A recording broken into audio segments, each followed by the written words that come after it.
Uso da advocacia brasileira para lavagem de dinheiro preocupa autoridades internacionais. Cidade de São Paulo, Folha Press. Uma inspeção internacional sobre os mecanismos de combate à lavagem de dinheiro do Brasil reacendeu a cobrança de autoridades e especialistas pela criação de regras para evitar que escritórios de advocacia sejam usados para este tipo de crime no país. Como a proteção ao direito de defesa confere à advocacia a possibilidade de manter sob sigilo as relações com os clientes e as transações realizadas para eles, há criminosos que se aproveitam dessa blindagem para maquiar dinheiro originado em delitos como se fossem valores lícitos. A verificação sobre o sistema anti-lavagem foi realizada no Brasil durante 3 semanas em março por técnicos do grupo que serve como referência global para o setor GAFI, Grupo de Ação Financeira Internacional. A Seção Brasileira da Transparência Internacional, por exemplo, manifestou ao grupo de técnicos do órgão preocupação quanto à falta de adoção de medidas de regulação anti-lavagem do setor da advocacia brasileira. O grupo do GAFI chegou a pedir à OAB, a Ordem dos Advogados do Brasil, uma reunião com o presidente da entidade de classe, Beto Simonetti, mas o encontro não ocorreu. Segundo a assessoria de imprensa da OAB, houve incompatibilidade com a agenda de Simonetti. Então a entidade se colocou à disposição de GAFI para participar de discussões e dos encontros do grupo, tendo inclusive destacado o representante para acompanhar reuniões do colegiado, mas não recebeu retorno do grupo. Na avaliação anterior realizada pelo GAFI em 2009, esse tema já havia sido levantado e o Brasil foi criticado no relatório da inspeção por descobrir compromissos internacionais de fazer com que advogados fossem obrigados a comunicar transações financeiras suspeitas às autoridades locais.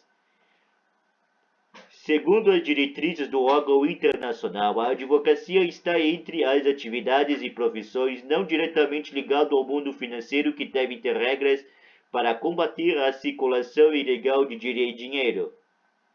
Também estão nesse grupo as corretoras de imóveis, os negociadores de metais e pedras preciosas e os cassinos.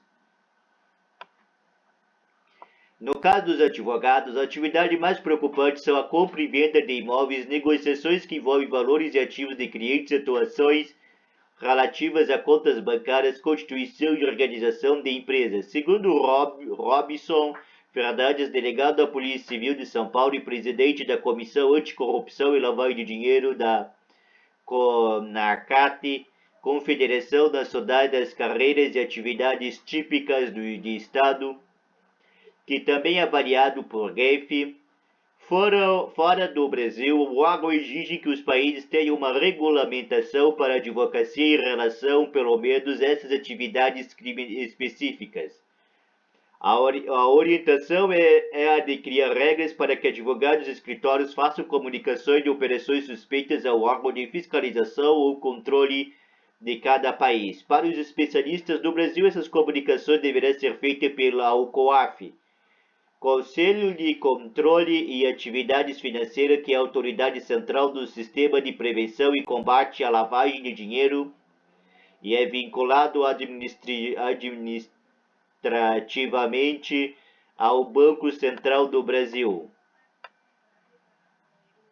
De acordo com Fernandes, a legislação brasileira anti-lavagem já permite que a OAB crie as regras para a advocacia conforme exigido pelos órgãos internacionais. O que falta é vontade política da OAB para regulamentar, por exemplo, o Conselho de Contabilidade já regulamentou para os contadores. A OAB prometeu em 2020 que soltaria uma regulamentação, mas até agora não soltou, diz o especialista.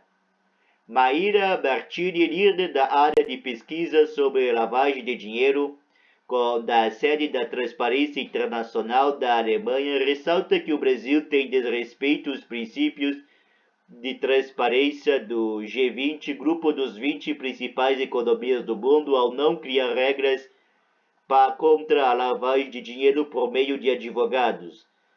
Martini diz que o país é um dos poucos do G20 a não adotar a medida, ficando ao lado dos Estados Unidos, Austrália e Canadá na lista de nações de grupo que não cumprem a exigência. Segundo a especialistas, vários casos de corrupção em larga escala dependem da ajuda de advogados, de computadores e de bancos para acontecerem. A ajuda pode ser pela não checagem ou pela ciência e participação do esquema, ou seja, pode ser negligência ou envolvimento efetivo. Não regulamentar a profissão significa que está se tornando a vida dos criminosos do Brasil muito mais fácil, completa. A pesquisadora disse que teve contatos com representantes da OAB em 2021 e o Conselho da entidade chegou a votar um provimento para criar a regulamentação, mas o resultado foi pela rejeição da medida.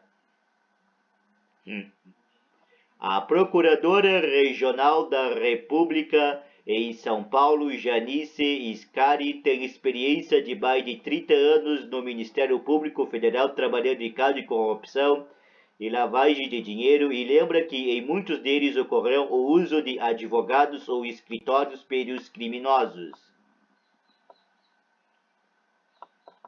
A Scari afirma que desde o início das grandes operações da Polícia Federal do começo da década de 2000, com a Operação Anaconda, até mais recentemente com a Operação Esquema S, vários escritórios e advogados foram investigados por supostamente terem participado de cadeias delituosas, o que mostra a importância da regulamentação do setor. Uma das formas de lavar dinheiro por meio de escritório é para simulação superfaturamento da prestação de serviços jurídicos, diz a procuradora. É uma zona realmente cinzenta essa das transações de dinheiro entre clientes e advogados. Esse assunto é debatido há décadas e não se sai do lugar, afirma. Procurado pela Fora OAB, a Nacional afirma por nota que a regulamentação mencionada é um dos temas que devem ser debatidos futuramente pelo plenário do Conselho Federal da OAB. A OAB promove campanha de esclarecimento a respeito do assunto e atua administrativamente nos casos em que há sentença judicial respeitando o princípio da presunção de inocência. Os processos éticos disciplinares, conforme o Estatuto da Advocacia, são sigilosos. As sanções previstas vão da censura à expulsão dos quadros da advocacia, diz a entidade de classe.